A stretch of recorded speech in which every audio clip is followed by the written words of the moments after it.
Why don't we go ahead and get started? We'd like to welcome Alan and Jamie to the Adapting webinar. And today's topic is going to be all about trying to understand the tactics and the strategies that do and do not work, specifically in the Japanese market. So it's an exciting presentation, and I'll go ahead and let you guys take it away. Yeah, thanks, Ben, and thanks Adaptive team to host all this amazing webinar. And I'm very excited to sit here with Jamie. And and I'm always excited to bring how the cultural differences may affect and influence your app growth marketing. And onboarding and paywall, you guys are all understand, those are two very important factors to have a successful application or mobile game management. So we're here to give some insights that we have as we do the marketing in Japan to give you guys some better understanding and what might be a little bit of helpful advice for you guys to get more users at better performance rate, especially like conversion and so on. Okay, so just like a bit of introduction of who we are and why are we relevant to talk about this. So we are basically your mobile marketing team in Japan and Korea. And yeah, I've been living in Japan for 10 years and Alan here 5 years marketing. So yeah, we've seen a lot of, it's kind of like every day that we see onboarding and paywall and you walk in the Family Mart convenience store and you see different onboardings that the Japanese products do and how Japanese people behave and so on. And we're from different country as well, and then we've noticed like how different Japan is, and we just like to share to you our experiences as well on observing Japanese users' preferences. And we are AIX. Yes. Yeah, so that's what we provide and that's how we can help. But, for the time being, let's move on to our icebreaker step. So I'm not sure if any of you guys, ended up on this, reels on Instagram, but, this, perfectly shows how the Japanese onboarding can be very detailed and meticulous. Yeah, so basically the video is that the creator is comparing the onboarding in France versus in Japan. Onboarding meaning checking in a hotel. Right. So basically France or like any other part of the world, I think, is just like, okay, this is your What's your name? Can you pass me your ID card and confirming your reservation? Yeah. And your room is this, and don't forget your key when you lock the door, and then that's it, right? Yeah, but for Japan, we have the first one here. That's like your room is on the 4th floor. Yes, that's pretty normal. And then right now you're at this area and you have to go here, and you'll see the elevator. And then in the elevator, you'll see these 2 buttons. To go to your room, you have to click the arrow up button. And then the guy proceeded with, in the elevator, you'll see this panel where you can tap your key card like this. Yeah, it's just that, when I first looked at this, I kind of laughed, and then, I thought, they were exaggerating. They were in a sense, but, we talked to, people who actually worked at, hotel reception, and that's how they were educated. Yeah. So manually, they need to do that. And there are some receptionists that actually, perform it for the visitors, but, not all of them actually, do it in real life, even though they are, educated to do so. But it's just kind of fascinating to, even hear that it's in the manual that, okay, this button on the elevator gets you go to the upper stairs. Right. It's pretty, obvious, right? But, they make all the extra steps to tell even seemingly obvious ones. Yeah, well, this video is a little bit exaggerated, but actually, a friend said you wouldn't know how much people actually ask questions in How the do you go hotel. upstairs? Yeah, Wow. which button to push or anything, but Yeah, apparently there's some truth in this exaggerated Fun video. fun video. And after all of those instructions, the guy still asked, "Do you have any questions?" as if the information is Wasn't not enough. yet Yeah. enough. Yeah. So some other offline onboarding as well, like for example in ramen restaurants, it gives you tips on how to enjoy the ramen, how to There properly are eat. like official like steps of how to enjoy your ramen noodle. with Yeah, it's illustrations not as like well. instant ramen noodle that you have to cook yourself. It's fully served, but it still has like 6 steps. And this is actually my gym. And before you get into the machine, it would show you this video. It's like 5 minutes, 30 seconds video Just for shoulder explaining press. how to use Machine. the shoulder press machine. Yeah. And yeah, they're just very careful about like Yeah. giving this information, right? Yeah, let's see how all of this, very meticulous and detailed, guidance work in the application onboarding and paywall. Is it true? Is it not? How is it applied? So yeah, so we like to compare some culture analysis of Japan and the US, and we use the Hofstede country comparison. So as we get started, there is a pop quiz, and I don't know if Zoom allows to send us the emojis or not, but so according to this Hofstede cultural study, does Japan have higher score on individualism than US? What do you guys think? Do you think Japan is more individualistic than US or not? I would guess less. Yeah. I think I was on with Ben, but this study actually says Japan has higher score on the individualism, because after I read this study, I kind of was a bit skeptic, because living in Japan, I've been always I've always thought the Japanese people are very collectivistic. They think of the groups first, at least seemingly. But after reading the study, it actually says that the Japanese people are aware of people around them, but only for themselves. So they are more like center to realize how they are viewed according to their peers. So I guess in the kind of sense, and then they rather spend the times themselves, and rather than with other people. But they have to pretend that they care the other people, because that gives them more value to self. So this is the graph that we made, and individualism is actually just the one factor of the study that's kind of about the same way. Same greed with the US, but the other factors like power distance, motivation towards shipment, uncertainty avoidance. Yeah, look at the gap here.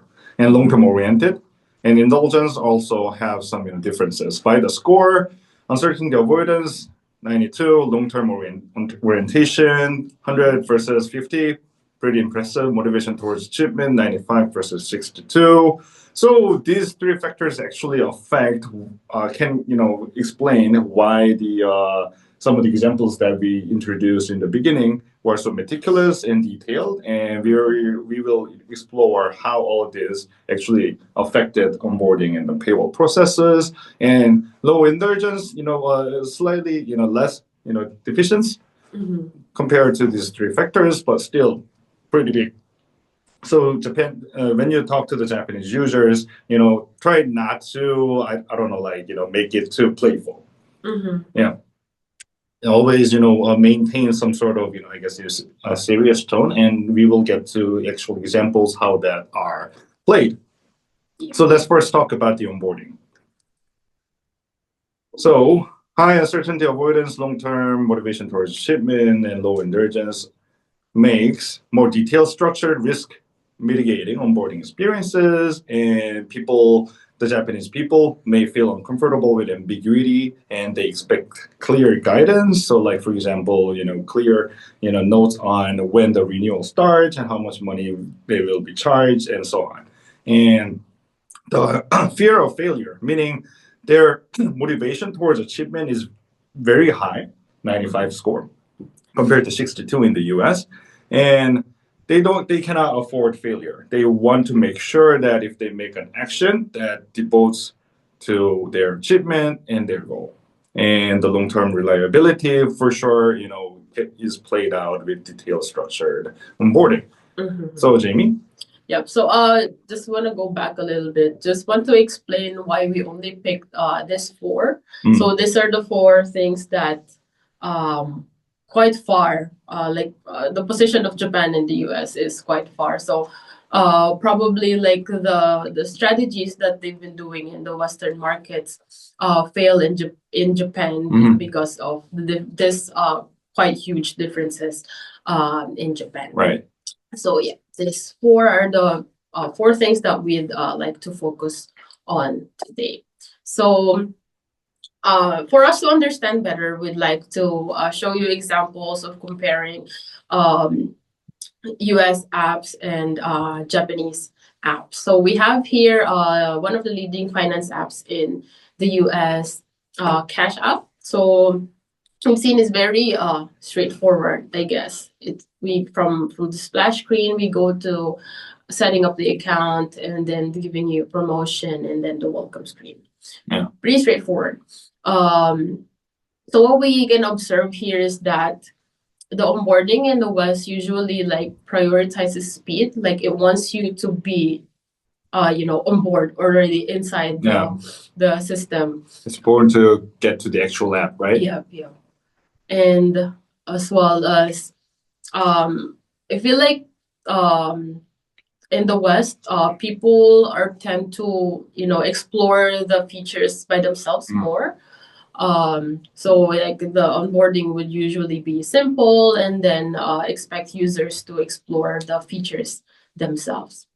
While in Japan, we have this PayPay. It's one of the leading finance apps in Japan. Yep.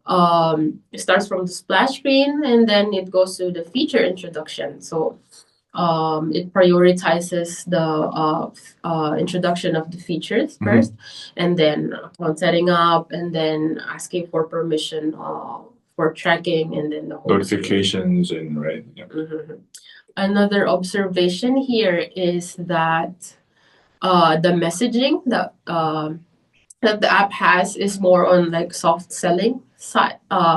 So you can read here, like, tailored to you to view special offers and more. Please allow tracking on the next screen. Yeah. So a very gentle messaging. It's not a question like, give me your permission for like tracking your record.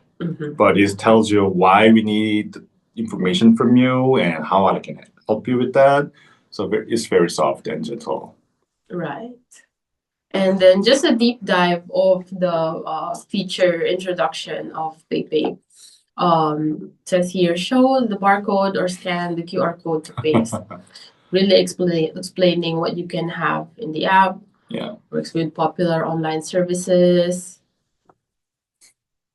So things that you can do, easily charge, and high-level security measures in place. So I think in Japan, since there's high risk avoidance, apps would usually really secure the users that, hey, like this app is secure, so it's okay to use this app. And another example is McDonald's. This is for US. So yes, from splash screen, we have setting up the account, welcome page, notification permission, setting up the payment, and location permission. So the same thing, it prioritizes speed. After splash screen, it wants you to sign up already. And then another thing we'd like to highlight is the tone. Turn on notifications, It's not saying, "Could you please, sir, turn on the notification for us?" I guess it's more like direct to the point. Yeah. Hard selling. Wow. Yeah. Let's see the McDonald's in Japan then. McDonald's in Japan, we have a splash screen. Oh, I keep on clicking Stay the on the other right. way. Splash screen, look, location permission, and then we go to the feature introduction, account setup, promotion, and then finally home screen. Okay, so same thing, it prioritizes feature introduction, and it did ask permission first, but the tone that they used is very Yeah. gentle It as well. it does mention that it's gonna be used to deliver coupons on your current locations. So Very just like consultative approach. Like, do you want to allow McDonald's to use your location? Well, as in the McDonald's US turn on turn on notifications. notifications.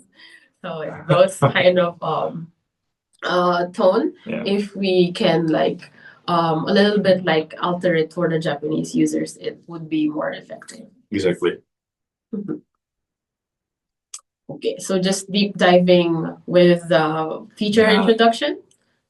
Because I mean, what users can do so much on McDonald's app. Right.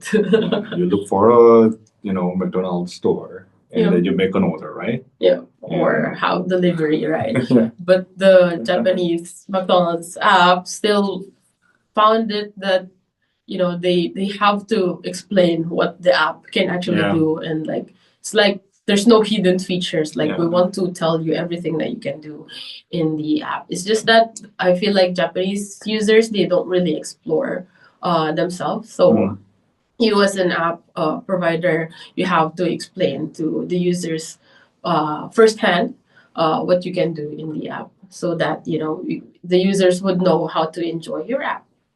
And then on the first screen here as well, we've seen this a lot in Japan. Even with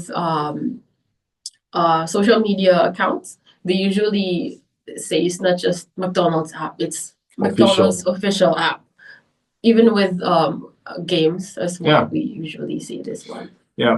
Because it's not like that, there are a lot of like fake McDonald's apps to say, but that word official kind of, it does give the proof that this is the official app.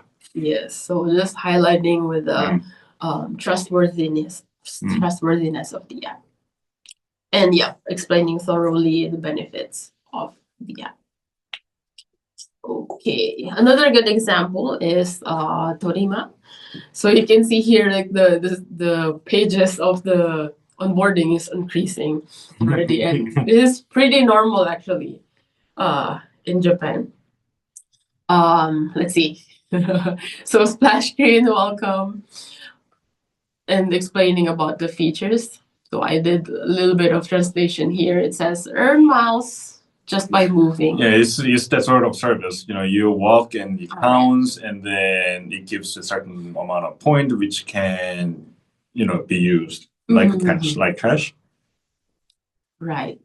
So it's saying that you can earn miles by just moving, and then on the next screen, it's ask you to allow. Do you want to allow the app to use your location?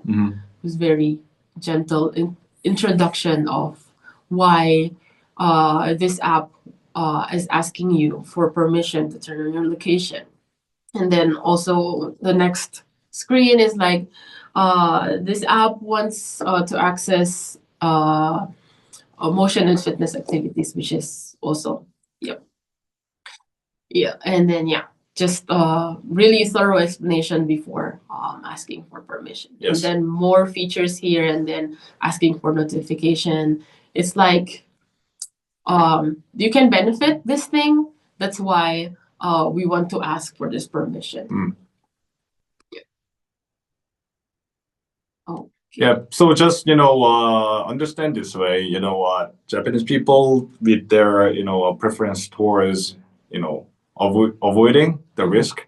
So is telling them, whenever you are asking information, location, permissions, and anything from the users, you want to make sure why and for what purpose, you're going to use it.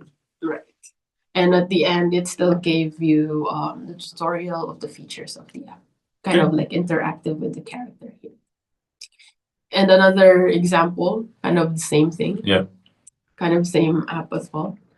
And all these services are with the mascots and the characters. Like, we want this thing, this would help you. That's why we asked this one. And then guidance with the character, right? How very Japan coded, I believe. Yeah. All right. Okay, so this is another example, splash screen, and then explanation of the app features here. Tracking permission and then home. So yeah, we have quite long journey of the onboarding here as well. And really explaining to you. Yeah, there's a lot of words. Yep. I struggled fitting it in the screen. We are really explaining to you what you can benefit in the app. And yeah, sharing app usage, and then before asking you to turn on the permission, the tracking. Okay, and this is just a case study from Minchane. What works well as well for Japan is giving the core experience during the onboarding. So they had this case study that they implemented the main feature, which is the chatting part, and in return, it gave them a higher subscription rate. That's good. 20 is 20%. Impressive. So like this is the pinnacle of how you are sure, this is no risk to the Japanese users. You show what's actually done in the app. It's like you show actual chatting, the outcome that it provides, and it, really makes sure that, okay, this is beneficial. There's nothing that, is going to harm you. You can be assured that, our app can help you in many ways. That I think, was why that, this app could, have such a high ratio of subscription rate increase. Okay, and then we go to wrapping up of this onboarding examples. So because of these differences, we suggest these strategies. So first is to prioritize the feature introduction.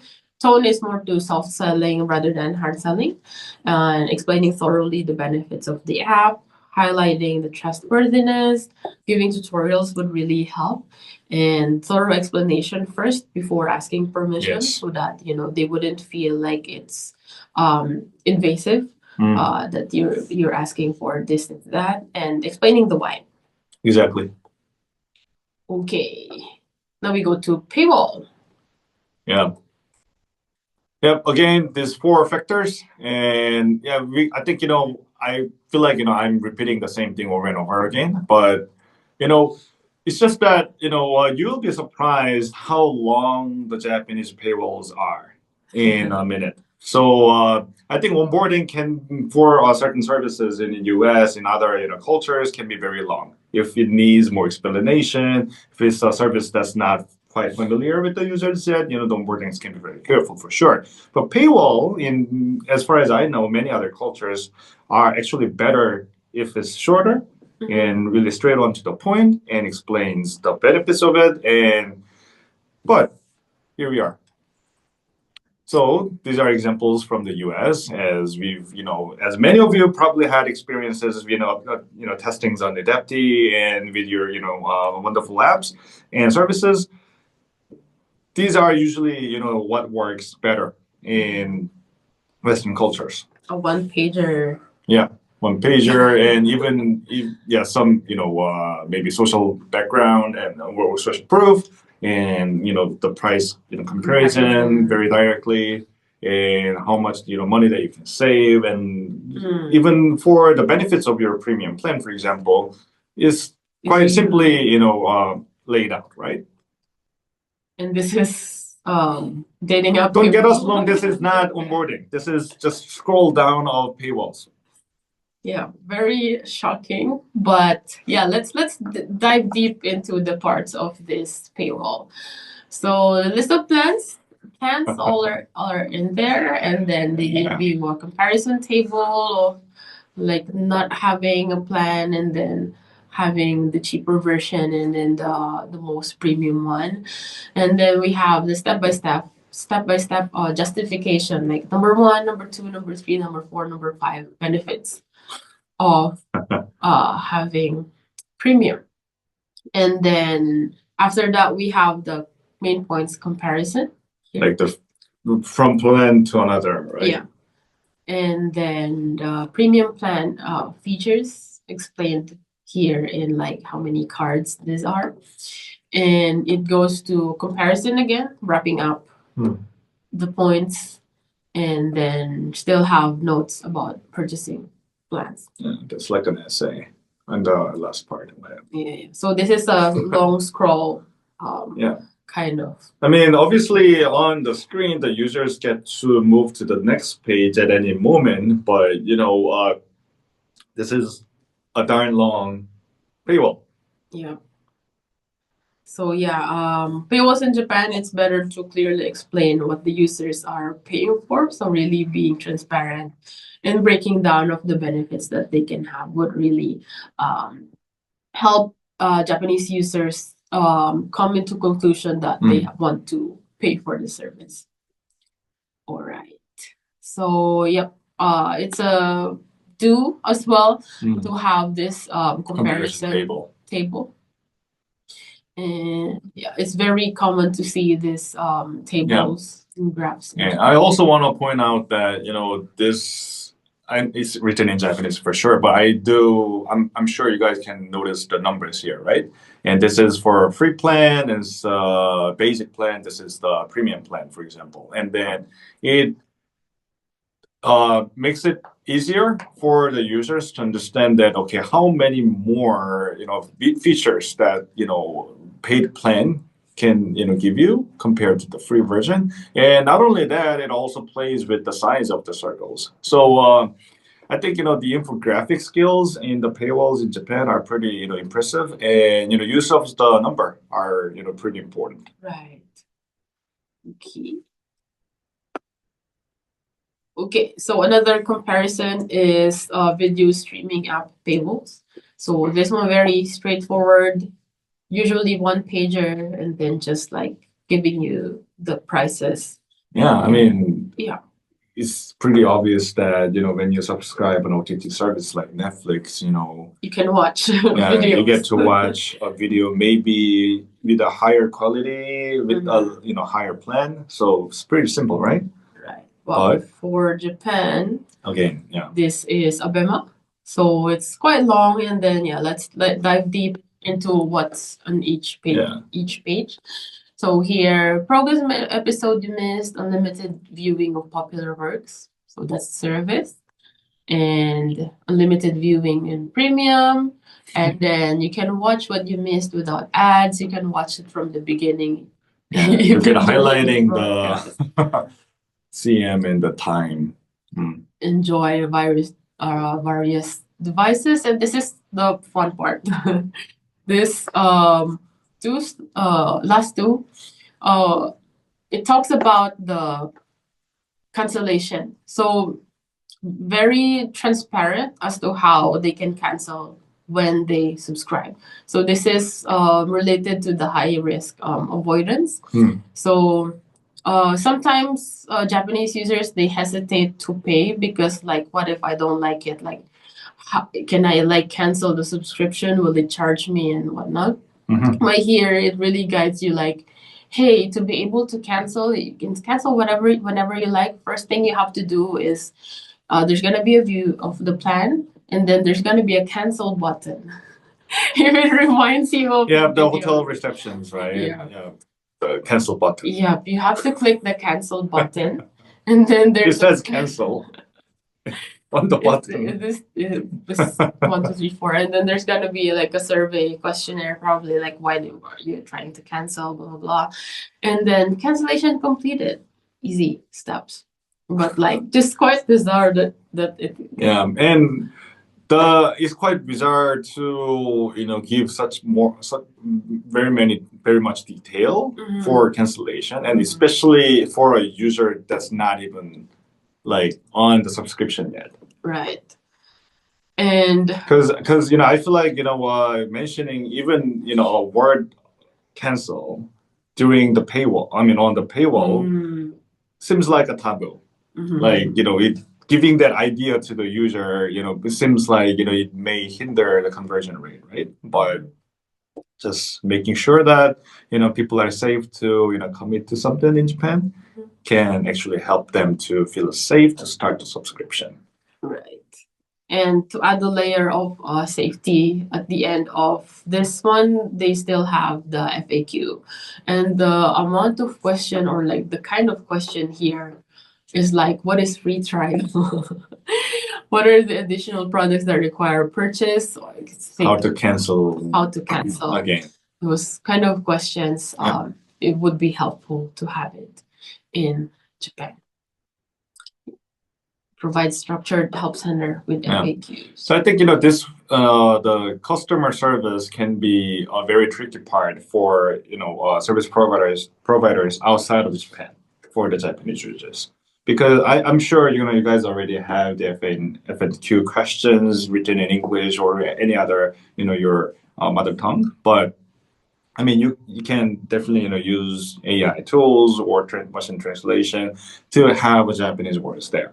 But I think what people can be concerned in Japan can be quite different than what are used to be a concern in other cultures. So so it can be pretty tough, but Japanese are also people. So if you understand them just a little bit more, you can provide a little better customer service, which can direct to better conversion, and then obviously better success.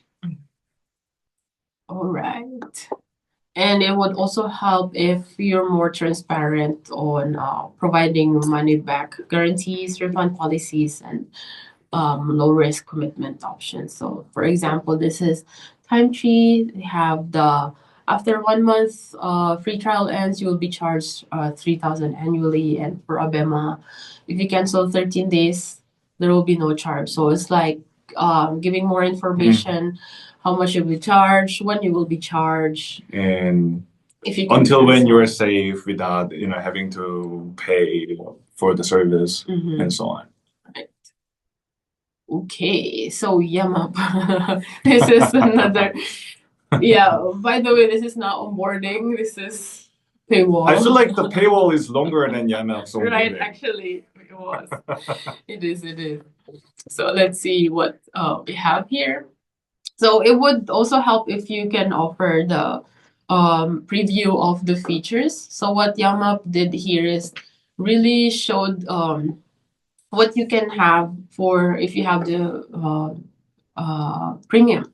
So showing the illustrations, like this is how it's gonna look like, and these are the things that you can do in the premium version. And yeah, it focuses on clearly communicating product functionality instead of gimmicks. So why I put it up here is that usually like paywalls in the West, like what works for them is like giving sale, or like I've seen like even countdowns, like if you sign up within this hour, you can get this much discount, and yeah, you can save this much and this much.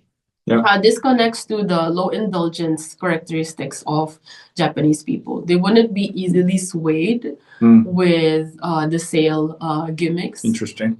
But it helps if you position the subscription as a long-term investment, not just a quick deal. Okay. Yeah.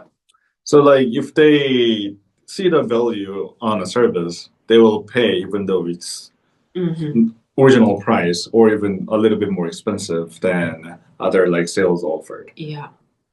So don't like rush or give pressure to the Japanese users to make payment. But don't get us wrong, with the time limited sales, all those gimmicks work but for the users who've already maybe subscribed, for example.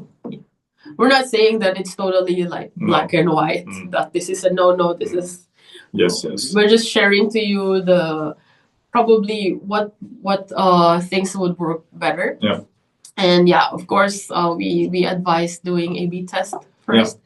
Let's see. And even for you guys to try the sales gimmicks, I think it might be worthwhile to give a try to show it at the end of the paywall, maybe. After giving the thorough explanation about the product and then the benefits, and then of all these benefits, you get to enjoy this at a discounted price. All right. So this is connected to the motivation towards achievement of Japanese people. So this is the paywall for time tree. So first it laid down do you have these concerns, and then hey, this app can actually solve your problem. So it's like saying that this app can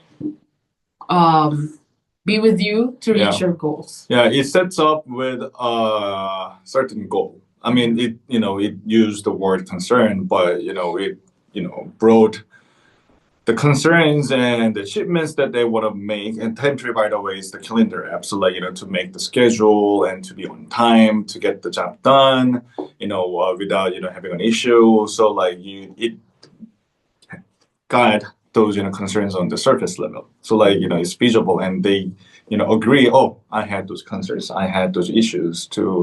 When I do the time management, and right after that, Time Tree shows up. Okay, I can help you to achieve those goals and help you overcome the concerns. So instead of just showing the benefits and then the features of your service straight onto their face, but I guess be a little empathetic and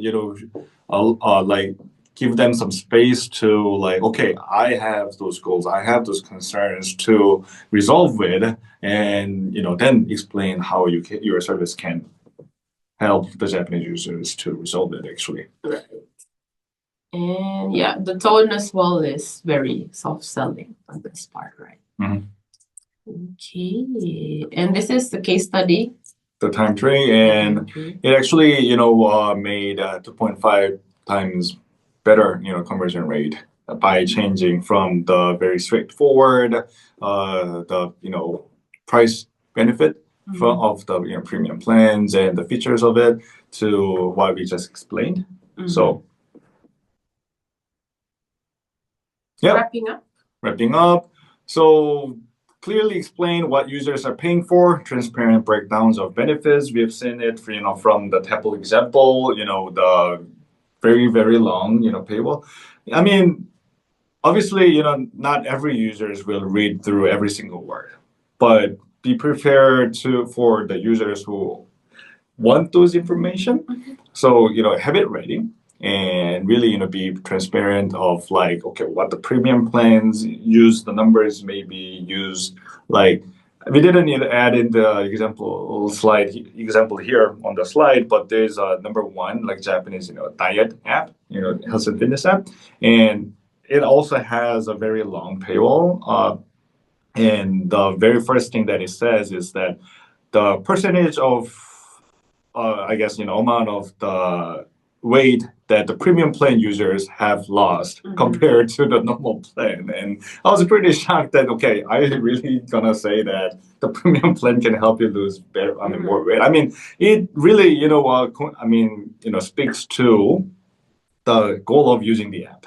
But it had this graph chart as if it's like a research paper, and it had 100% something, more likeliness for the premium plan users to lose weight than the, simple free plan. So compare plans always, work pretty good in Japanese, paywall, and for the subscription, conversion increase, or even free trial conversion increase, and then provide a structured help center with FNQs. And yeah, the starting step can be existing FNQ in English or in other languages, but try to listen to Japanese users, maybe on the reviews on the App Store, Play Store, or go on like Twitter or X. That's the most popular SNS platform in Japan, and search for your app title and see if they what they talk about the app, and and take that and then maybe add it on the FNQ and focus more on like what the actual Japanese users are concerned about your service, and it can be more helpful and more like practical customer services. And money back guarantees, refund policies, or low risk commitment options will always be helpful. I mean, it's kind of universally true for to provide more than one premium plan. Always increase the overall ROAS and the ROI of subscription based services, but always expect Japanese people to start, like to start very like simple, like giving a test to a service, and if they like if they are convinced that okay, this is actually worth it, they are likely to move on to the next step. So always it's good to have a like basic slice, lower plan than the top notch one, and play with also try to play with subscription and in-app purchase monetization model, like multiple monetization model, and position the subscription as a long-term investment, not a quick deal. Yeah, subscription at least ask the users to commit at least a week. So I think it's important to understand that, especially for Japanese people who prefer long-term oriented mindset, it's important to tell them, okay, it's worth for a month's service, not just like this one-time deal. And offer feature previews, always show what exactly the paid plans are going to give you, even on the paywall, not just on the onboarding, and focus on clear communication of the product functions and instead of gimmicks. Yep, that's the wrap up of the paywall. And so like I think we've said so much about like be specific about your functions and features of your app services, but it might sound quite obvious, but I think what we try to do with the examples are to show like to what level do I need to show the functions, and up to what level of transparency. And I think from my own experience, I'm from Korea, and then we will also talk about Korea with the adaptive team in another webinar in April. Is even though it's very close, it's totally different, and I was very surprised how the Japanese people do on the onboarding of the paywall, and I was a bit upset sometimes. When is it going to be over? Like, I understand what it does, and let me get into the home screen of the app, but it wouldn't get me there. So I hope all of this have been pretty interesting and helpful and practical for most of you. I think we can move on to the Q&A section. Sounds great. Well, thank you both so much for presenting. That was a lot of really useful information. So we do have a couple questions in the Q&A, so I'll just kind of run through them one at a time. Oliver asks, how do Japanese users usually react to free trials or freemiums? So as we just briefly mentioned on the paywall, free trial, without free trial, you will have lower conversion rates to the subscription. They want to give it a shot if they can first, and then think about whether they really want to make a payment for that or not. So free trial or free premiums is advisable to provide to the Japanese users. Okay. Next up, we have Alina asks, are there certain payment methods that are more popular in Japan, like credit cards or mobile wallets, and how can they affect the conversion? Good question. So on the app, in Japan, iOS device has more dominant market share. So Apple Pay is very popular for sure. And other than that, and one of the example of the finance that we showed was PayPay, and that's mobile wallet, and that's also very helpful to make a purchase on the app. because they don't have to like put on the card numbers and things like that. So I think how can they affect the conversion? I think Apple, as long as you guys are providing payment through Apple Pay, I think you are all good for the iOS part. And for the Android, I think adding the PayPay or any other mobile wallets that are popular for the Japanese users can definitely help increase conversion. I cannot say my exact numbers because yeah. Fair enough. There, it can change from a service to another, but it can definitely helpful for the Japanese users to go right away to make the payment. Yes. Right. Okay. And then Alina asks again, do apps use weekly subscriptions in Japan? Are they popular? Very good question. We intended to do the study here, but when we did a study for like 2024 wrap up last December, we did look at the top 100 revenue chart in both iOS and Play Store in Japan, and we've noticed there are several subscription based apps, and most of them still provided monthly based subscriptions. Weekly's been getting some attention for sure, but I don't think many of the app providers in Japan are not so aware that weekly is an option that they can choose. Okay. And then lastly, we have an anonymous attendee asking, well, saying first, thanks for the presentation, and then asking, are there any cultural no-nos or things to avoid in app design or content for Japan? Very interesting question. Like taboo in culture, I wouldn't say there is like, if you add this, you will be like, kicked out in the culture. I don't think it's that, strict, but the one thing that I can definitely, share is that, it's so easy to think that, Japanese people, prefer animation, for example, like Japanese animes or the Japanese, themes, for example, like the Fuji Mountain, maybe, or the, shrines. So like, easy to think that, adding those, Japanese elements, as a design, or maybe in your screenshots and icons can be helpful to your service. So my question is that, my answer to that is that, most of the times it doesn't work as much as you expected. So, because, yes, those are the Japanese themes, but, it doesn't mean that it is helpful to give, I guess, positive impact, or it doesn't really, if it doesn't help the users to understand what your service can do for the users, it's not quite helpful. So we'll focus more on your product, and as what we've talked with our examples, try to be more friendly with the Japanese users. Understand they might ask such an obvious questions. Answering those obvious questions can be more helpful for the Japanese users instead of adding Fuji Mountain on your onboarding. What I do want to add on this one though is what they usually struggle is the Japanese texts.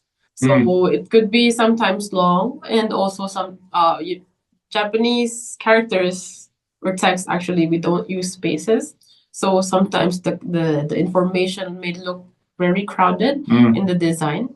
So I suggest like doing regular QA with your app, and also be really careful with the how you show the price. This I've done a few paywall audits, and I usually see they put the format of the pricing wrong. So usually I've seen like they put the yen sign at the end where it should be front, and also with like if it's 1,000, usually put a comma after 3 characters, and that would just like really help you to help the users to understand more like how much they're paying. And also it lessens the kind of how do you call that, it lessens the ambiguity, I guess, of like sometimes if the pricing is wrong, the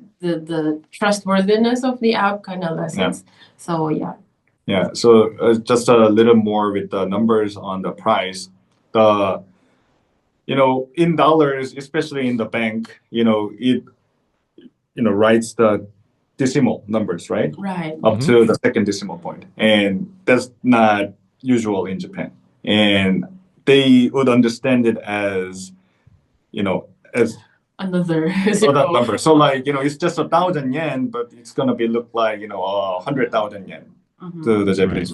It takes extra consciousness to, figure out, okay, this is the decimal points. So I would recommend, removing the decimal points for sure. I mean, most of the subscription, models wouldn't need that, detailed number anyway. So. Right. Okay, great. Those are all the questions that we have. So I think we'll go ahead and wrap up.